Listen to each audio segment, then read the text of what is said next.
Bueno, ahí pueden ver la pantalla.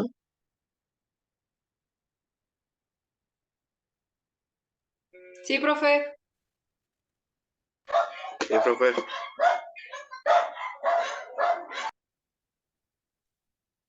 Bueno, entonces vamos a empezar un poquito así rápido, con sinapsis. Básicamente es un tipo de unión celular, ¿sí?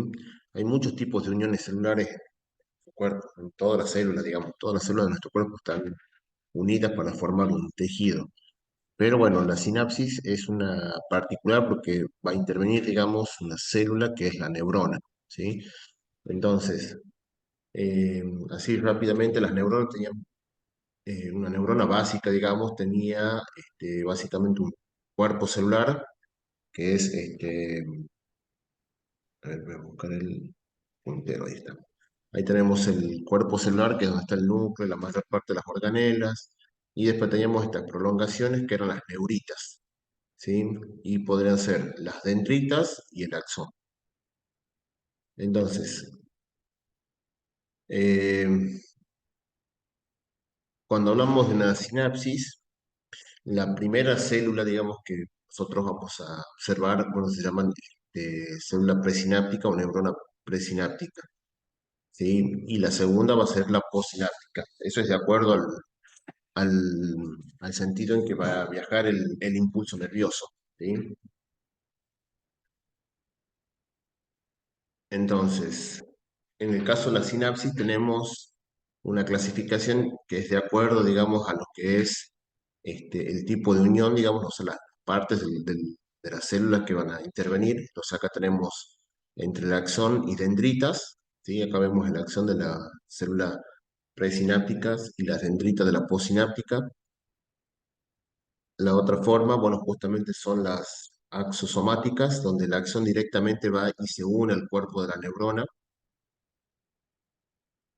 Y otra que es axoaxónicas, donde el axón de una neurona presináptica, ¿sí? Se va a unir al axón de otra neurona. ¿Está bien? Que eso ya lo vamos a ver casi al final, que es cuando van a ocurrir una serie de fenómenos que es o- para aumentar, digamos, la fuerza que va a tener el impulso nervioso en la otra célula, o para que no se siga produciendo, digamos, para estimular más o para dejar de estimular. Entonces, habíamos visto que en cuanto a lo que es la clasificación de la sinapsis, había dos principales que son las eléctricas y las químicas, ¿sí? En estas eléctricas, las células presinápticas y postsinápticas, digamos, van a presentar, digamos, una continuidad entre sus citoplasmas, ¿sí? Ahí podemos ver el axón, acá tenemos el axón de una célula presináptica y acá podemos tener el cuerpo de una postsináptica, pero ambas células, sus citoplasmas se continúan, se comunican, ¿sí? Y eso se debe a que, bueno, justamente hay una serie de canales, ¿sí?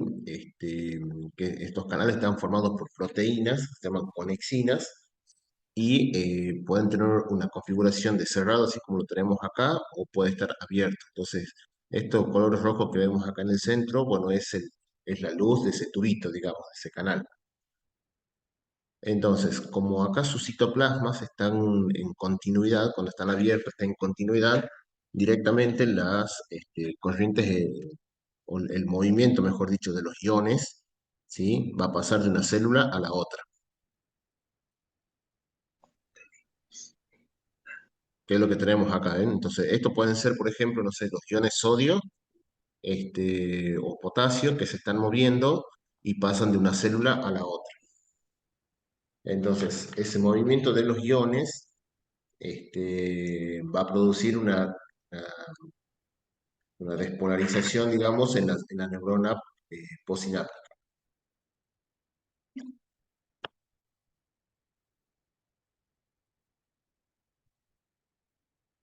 Y bueno, estas son muy importantes, este tipo de sinapsis, bueno, primero por la rapidez y la coordinación que tienen, ¿sí?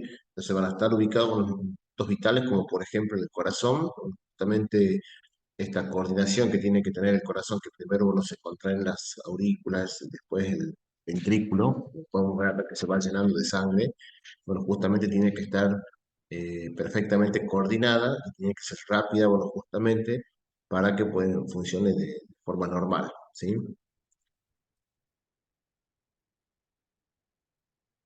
Bueno, entonces acá habíamos visto las ventajas, ¿no? Que son mucho más rápidas y sincronizadas. Y después teníamos las otras sinapsis, que son las sinapsis químicas, donde acá sí va a intervenir una sustancia que es el neurotransmisor, ¿sí? Es una sustancia, bueno, que es producida, bueno, justamente por la misma célula y la va a utilizar, digamos, para llevar el mensaje hacia la célula postsináptica, este, para que, bueno, justamente se realice una respuesta o se estimulice, perdón, que se estimule o que se inhiba. ¿Bien?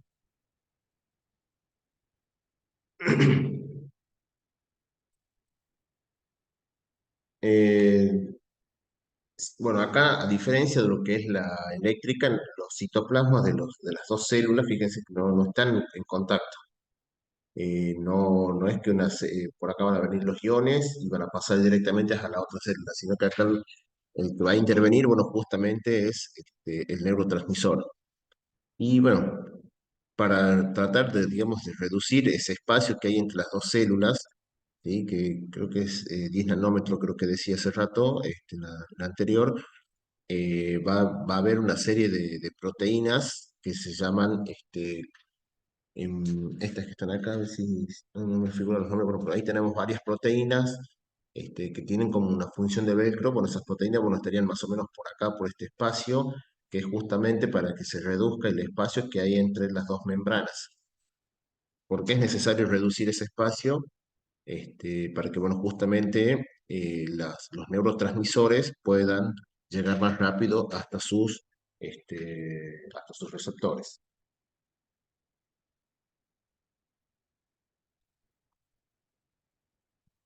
Bueno, entonces, cuando se producen estas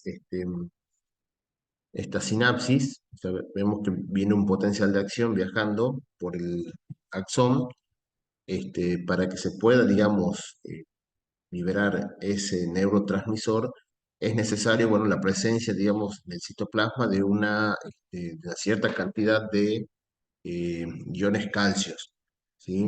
Entonces, en este sector donde vemos que están los botones sinápticos, cuando llega el impulso nervioso, comienzan a abrirse, es un estímulo, digamos, para que se puedan abrir estos canales de calcio. Por lo tanto, el calcio que está por fuera de la célula comienza a entrar hacia el citoplasma de la célula, ¿sí? Al aumentar esa cantidad de calcio, ¿sí? Este calcio, digamos, se va a unir a una proteína que va a poder permitir que se puedan unir las vesículas sinápticas, que son las que tienen los neurotransmisores, y puedan ser liberadas. O sea que sin el calcio no vamos a tener una transmisión, digamos, de ese impulso nervioso a la célula postsináptica. Sí o sí vamos a necesitar el calcio, ¿sí? Bueno, ¿van entendiendo hasta ahí? Sí, Sí, profe. profe. Bien.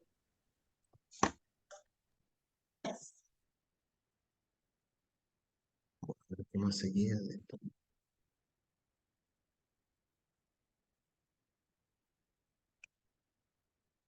Eh, bueno, después, no sé, bueno, justo acá no está, pero bueno, después si pueden revisar ustedes el PowerPoint, porque este que está acá es un video para que vean cómo es cuando llega el impulso nervioso y cómo se produce la liberación de los neurotransmisores.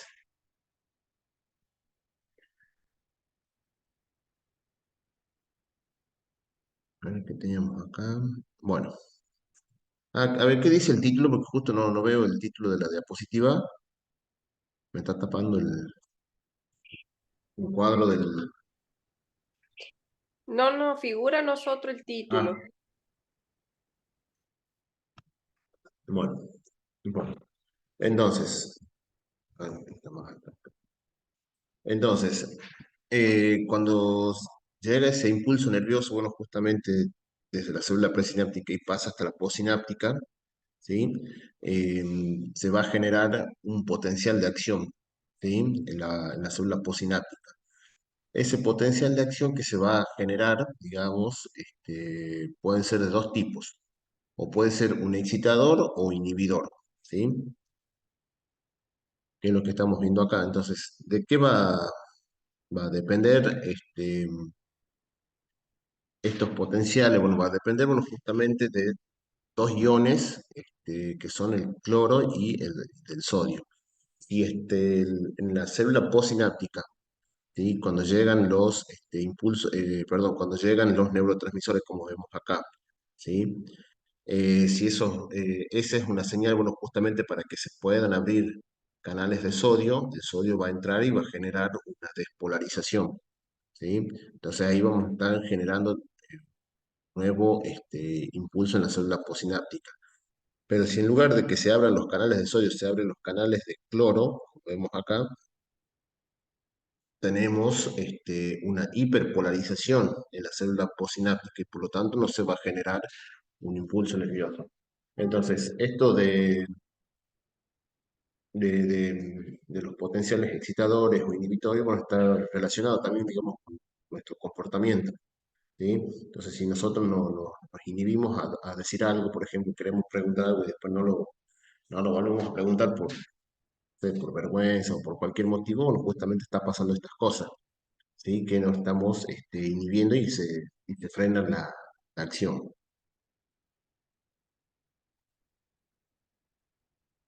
Y bueno, como las neuronas están conectadas con muchas otras neuronas, entonces nosotros acá tenemos un ejemplo de una neurona postsináptica, solamente una, y acá vemos, bueno, justamente una gran cantidad de neuronas que están enviando esa información. Todas estas neuronas han iniciado su potencial de acción acá en el axón y van a transmitir esa información hacia esta neurona. Entonces acá podemos hacer, bueno, justamente una sumatoria entre potenciales excitatorios y sumatorios para ver cómo va a responder esta neurona. Fíjense que acá tenemos uno excitatorio, un inhibidor, un excitatorio, un inhibidor y un excitatorio. Como hay justamente más señales para que bueno, justamente se produzca la excitación de esta neurona postsináptica, obviamente va a generar un potencial de acción para excitatorio, digamos. Si hubiera sido al revés, si hay más inhibitorio, obviamente esta neurona va a producir mejor dicho, no va a producir un potencial de acción.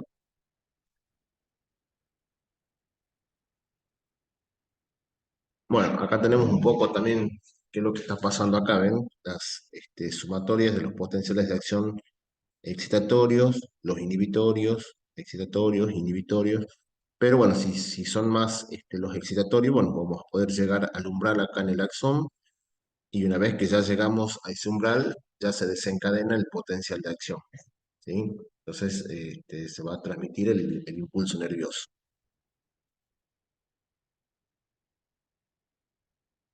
Uy.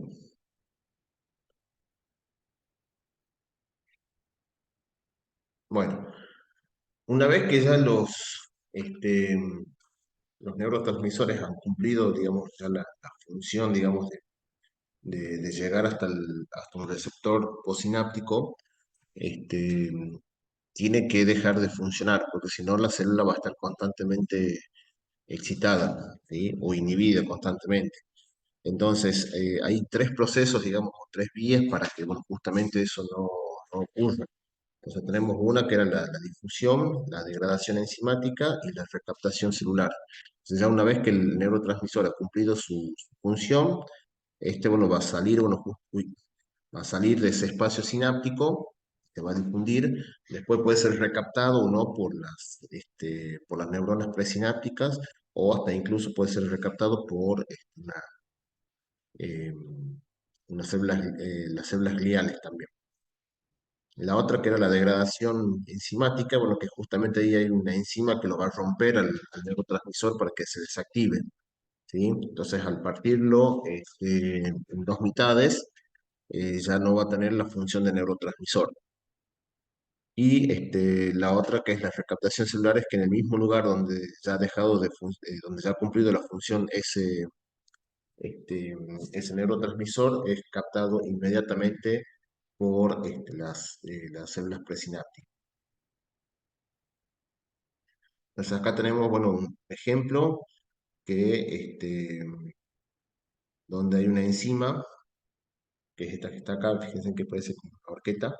Bueno, esta es la acetilcolinesterasa, que es una enzima que va a romper, digamos, la acetilcolina, que es un neurotransmisor. Fíjense que ya una vez que ha cumplido la función, ya se ha unido a su receptor, ¿sí? Esta enzima, bueno, se va a unir, bueno, justamente, perdón, el neurotransmisor se va a unir a la enzima y ahí podemos ver cómo, bueno, justamente los rompe en dos pedacitos que son acetato y colina. Entonces, estos pedacitos por separados, digamos, estas moléculas por separado no funcionan como un neurotransmisor. No se pueden unir al receptor, tienen que estar juntas. ¿Sí? Estando juntas van a formar la acetilcolina, que sí es el neurotransmisor.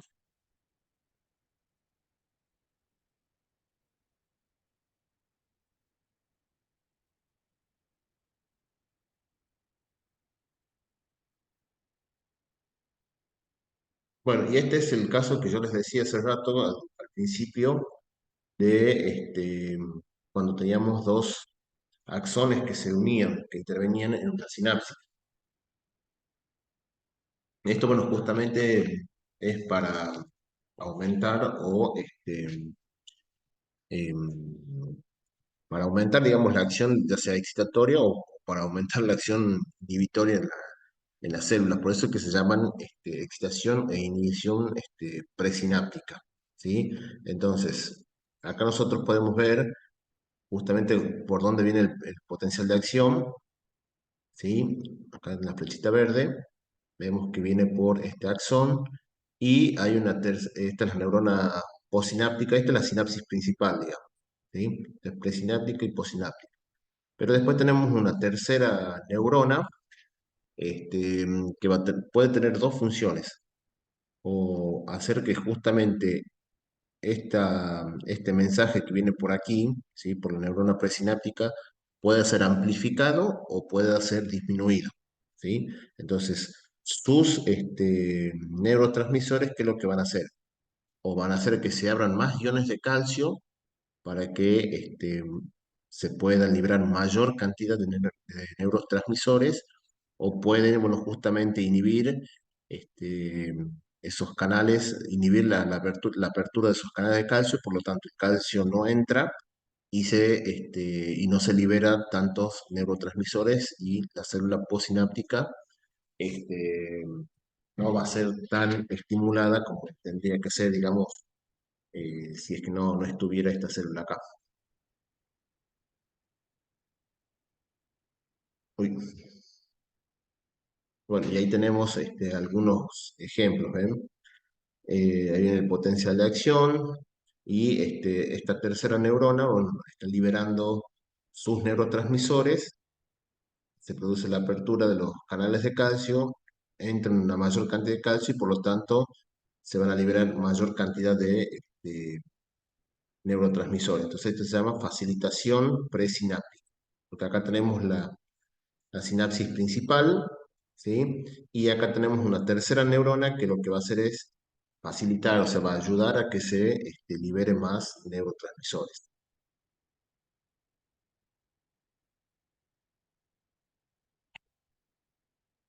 Bien, entonces, después, ¿qué más me habían preguntado? Ah, ¿tienen alguna consulta, alguna duda?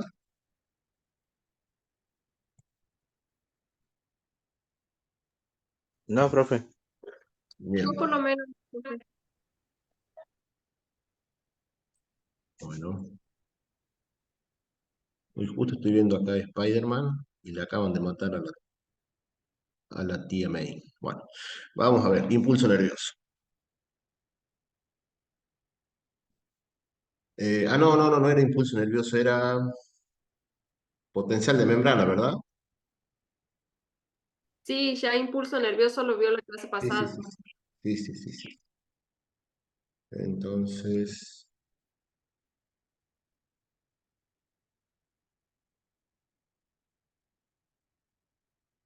¿ahí pueden ver la pantalla o no?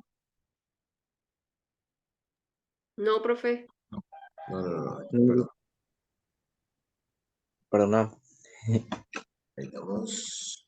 Perfecto. Ahora sí. Ahora sí, buenísimo. Sí, profe. Entonces, vamos a pasar un poquito más. Bueno, esto es básicamente para entender un poquito también lo que es la polarización y despolarización. Nosotros en las células tenemos las membranas están llenas de canales. Y estos canales pueden estar abiertos, cerrados, siempre abiertos o siempre cerrados, o necesitan un estímulo para que se abran o se cierren. Como recién hemos visto, por ejemplo, con los del calcio, necesitan un estímulo para abrirse, puede entrar el calcio. ¿Sí? Entonces, y aparte, bueno, justamente las concentraciones de los iones dentro y fuera de la célula también es distinto. Hay algunos iones que están más concentrados en el interior y otros que están más concentrados en el exterior. Entonces eso es lo que va a producir, bueno, justamente lo que se llama el gradiente de concentración. Eh, Esto, bueno, ¿qué es lo que hace? O qué es lo que se intenta explicar con esto? Que todas las moléculas siempre se mueven a favor de un gradiente de concentración, o sea, van a ir de un lugar que está más lleno hacia un lugar que está más vacío, ¿sí? Entonces, estos movimientos se lo hacen sin gastos de energía, ¿bien? Ahora, como nosotros tenemos esta situación en nuestras células, ¿sí? Muchas veces va a ocurrir al revés, que justamente vamos a enviar iones que tienen bajas concentraciones hacia lugares donde hay mayor concentración y ahí sí se va a gastar energía, ¿sí? Que son las famosas bombas. Em, bueno, estos son todos los tipos de canales que hay, los movimientos de iones.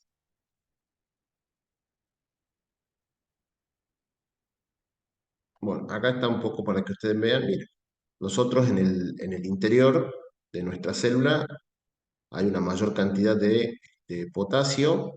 Eso siempre nos tenemos que tratar de acordar con estos dos iones, ¿sí? El potasio siempre está en mayor concentración en el interior y con poca concentración en el exterior. Y aquí, bueno, pasa al revés, ¿sí? Que tenemos mayor concentración de sodio en el exterior y poca concentración en el exterior. Entonces, ¿qué es lo que hace esta bomba? Bueno, justamente el movimiento natural, digamos, sin gasto de energía sería que el potasio salga, ¿sí?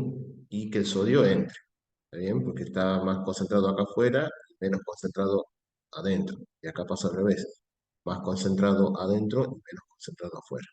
Entonces, para que se pueda producir ese movimiento en contra del gradiente, o sea, no en contra de esta flechita, digamos, ¿qué es lo que hace la bomba? Saca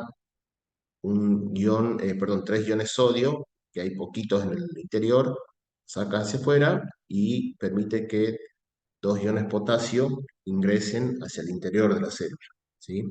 Y ambos movimientos son en contra del gradiente. Entonces, nosotros, ¿qué es lo que tenemos acá? Fuera ya de lo que es sodio y potasio, vamos a hablar de cargas, ¿sí? Entonces nosotros desde el interior de nuestra célula salieron tres cargas positivas e ingresaron dos cargas positivas, ¿sí? Entonces, ¿qué es lo que vamos a tener? Que el interior de la célula, ¿sí? Como ha perdido tres positivos y ha ganado dos positivos, vamos a tener una, vamos a tener distintas cargas eléctricas, ¿sí? Entonces, el exterior de la célula, o sea, las mediaciones de las membranas, va a ser positivo, mientras que el interior va a ser negativo. Entonces, parte de esa diferencia de carga también va a estar explicado por esta bomba sodio-potasio. ¿Sí?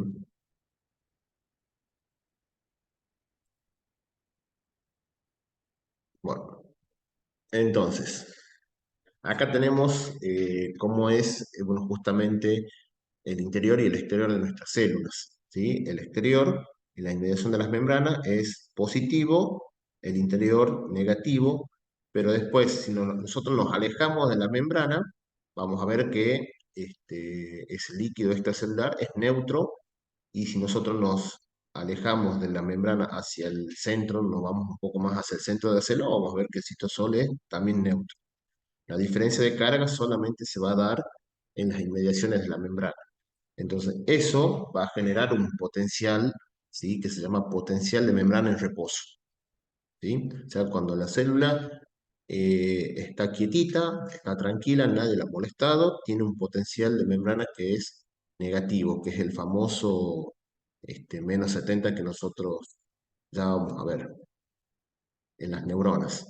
¿Sí? Entonces, acá en las neuronas tenemos que su potencial de membrana en reposo, o sea, cuando está en su estado normal, es -70, o sea que hay una mayor cantidad de cargas negativas en el interior que en el exterior. Eso es lo que significa ese -70, ¿sí? Que es negativo. Entonces, como tiene un potencial de membrana, ¿sí? Va a tener la capacidad de poder realizar un trabajo.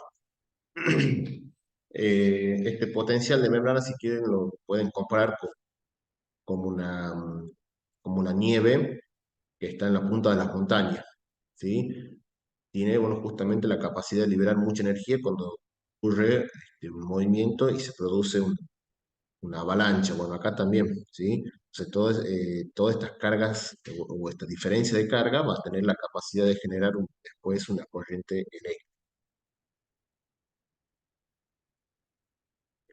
Entonces, cuando llega algún estímulo a nuestras células, ¿sí? Habíamos dicho que hay canales que podían abrirse, cerrarse con estímulos. Entonces, esos canales cuando se abren van a dejar ingresar algunos iones. Entonces, dependiendo de la carga de esos iones, vamos a ver si se genera o no una corriente eléctrica. Entonces, este impulso nervioso tiene tres fases o tres etapas, ¿sí? Que acá están pintados de tres colores, que es la liñita verde, la línea roja y la liñita marrón, ¿sí? Entonces, cuando llega un estímulo, acá nosotros podemos seguirlo en el tiempo. Entonces, la membrana está en reposo, ¿sí? Eh, y se produce un estímulo, nos pica un mosquito. Si ese estímulo, bueno, es suficientemente fuerte para producir esta pequeña despolarización.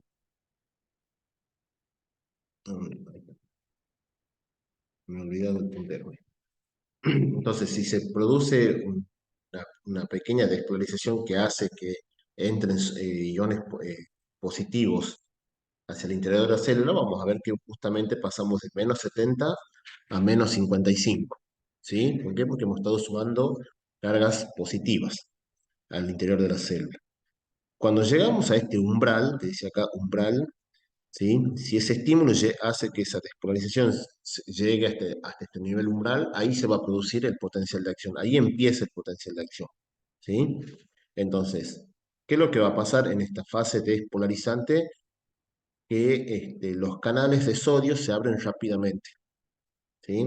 Como llega de un estímulo, es una señal, digamos, para que justamente esos canales de sodio se abran, ¿sí? Entonces, al abrirse, como el sodio está más concentrado afuera que adentro, ¿cuál es el movimiento natural? Es de entrar, ¿sí? Entonces entran esos iones sodios hacia el interior de la célula y rápidamente pasamos de estar muy negativos, acá que era el -55, eh, pasamos a ser neutros, o sea, tenemos la misma concentración o mismas cargas positivas y negativas en el interior y el exterior, y bueno, continúan abiertas y entra una gran cantidad que hace que se torne positivo, digamos, el interior de la célula. Al mismo tiempo, cuando se están abriendo estos canales de sodio, comienzan a abrirse después los canales de potasio, ¿sí? Entonces ya cuando han ingresado una gran cantidad de sodio ya se cierra, se desactiva, se cierran esos canales y también ya se han empezado a abrir, digamos, los canales de potasio. Como esos son un poquito más lentos para abrirse y cerrarse, fíjense en que la pendiente de lo que es el dibujo del sodio y del potasio es distinta. Una está como más inclinada porque, bueno, justamente tarda más tiempo en abrirse y cerrarse. Entonces ahí vemos que comienzan a abrirse y el movimiento del potasio va a ser de salir. ¿Por qué? Porque interiormente, en el interior de la célula hay una mayor concentraciones de potasio. Entonces, el movimiento natural va a ser es salir hacia el exterior de la célula. ¿Bien? Entonces empieza a salir y acá podemos ver que justamente se inclina más esta curva porque, bueno, tardan en abrirse y cerrarse. Como también tardan mucho en cerrarse, vemos que sigue saliendo potasio, o sea, llegamos de nuevo hasta nuestro valor umbral, hasta nuestro potencial de membrana, pero siguen algunos canales abiertos y sigue saliendo el potasio. Entonces ahí llegamos a la tercera fase que es la hiperpolarización, o sea que nuestro interior está cargado con mayores cargas negativas, digamos, que lo normal. Entonces toda esta fase que vemos acá que es descendente, bueno, se llama repolarizante. ¿Por qué? Porque volvemos a tener la característica de la membrana de reposo, que es cuando está polarizada. Esto es despolarizando porque perdemos la polaridad y acá repolarizante porque vuelve a estar polarizada. Y bueno, justamente como se abren y cierran lentamente estos canales, eh, siguen saliendo un poco de potasio y tenemos esta fase que se llama de hiperpolarización. Pero bueno, cuando ya se cierran completamente todos esos canales de potasio, la célula, bueno, va a estar haciendo movimientos de iones, como por ejemplo con las bombas sodio, con las bombas potasio, y otros canales, va a producir que, bueno, justamente volvamos a nuestro potencial el potencial de membrana de reposo. ¿Sí? Bueno, entonces está por terminar esta sesión, yo lo voy a cerrar ahora y entramos con el mismo link. ¿Sí? Este, Ok, así, profe. así preguntemos, así Bueno, ustedes, profe. ¿no? Si quieren hacer más consultas.